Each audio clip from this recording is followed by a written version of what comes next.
Welcome to part 2 of our SuperStaREO video series on how you can excel your career as an REO listing agent. With me is Robert Weichelt, broker extraordinaire here in San Diego County, closed over 1,300 short sales and has systems in place, knows how to train agents, even does branching, and scores in the top 1% with Freddie Mac.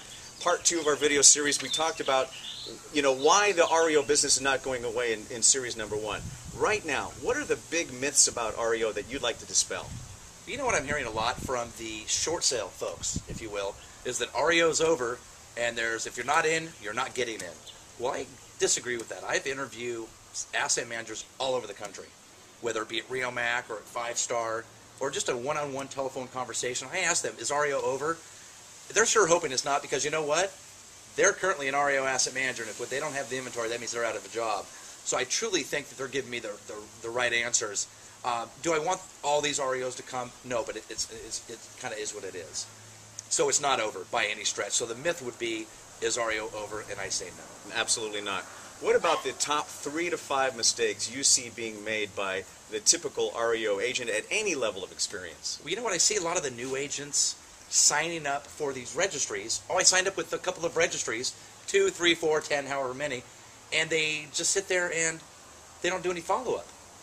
Number one, you got to sign up with as many as there are out there. There's over 1,500 asset management companies alone. Sign up with all of them. Now, how do you eat an elephant, Mike? One bite at a time. So sign up with 10 a day. That's 50 a week. There's 1,500 opportunities. Oh, I couldn't get Freddie or Fannie or B of A. That's okay. There's Fannie Mae, for instance, has 15 outsourcers at last count. There's 15 more opportunities to get Fannie Mae business.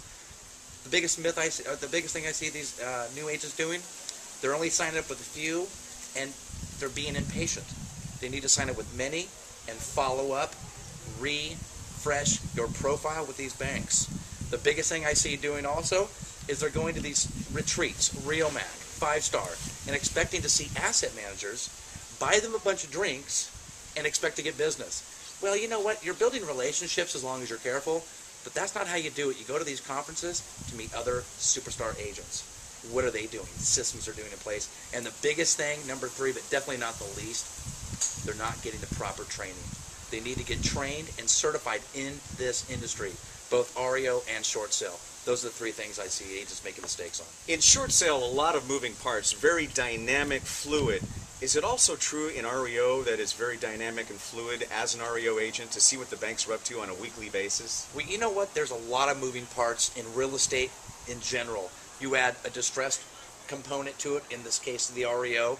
You've got a new thing called checking occupancy, checking to see if it's occupied and by who, getting that information to the eviction coordinator and or asset manager, negotiating cash for keys, getting the property cleaned, trashed, having the yard done, and coordinating that.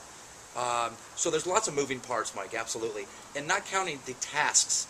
We are tasked as an REO agent to do different certain things, whether it be the BPO, the monthly report, the reimbursements. So there's a lot of moving parts, and if you don't have a well-oiled machine, it could be a problem. Do you find that REO agents are better suited to doing REO if they're highly analytical, they don't like dealing with people so much, or is that a misnomer as well? Well, you know, I've heard the old saying, dealing with the faceless bank. That's kind of the wrong approach, in my opinion. I think you need to treat it just like you would a normal seller. They maybe don't have that emotional attachment to the actual property, but they have an emotional attachment to the closing of that property. They're bonused based on successful closings. I think that if you're analytical and you have the systems in place, you'll do just fine in this business. But I can assure you that if you're not structured and detail-oriented, you will have a problem in real estate in general, Mike. The holy grail of this is really getting to the asset manager, isn't that correct? So give us a few tips on how do you get past into the Wizard of Oz, if you will. Well, you know what I do is when I go to Rio Mac dinner, we were there just last week. We went to the Rio Mac dinner in Costa Mesa, and I find that building relationships with everybody. There's 2 components of the REO relationship. There's other REO brokers that I get a chance to build relationships with, help them build their business, give them value, and in turn they find that I'm a quality REO agent, so they have no problem introducing me to their fellow asset managers at these functions. The other thing I do, Mike, is I interview these asset managers. I don't actually say, give me business. What's it going to take for me to get business?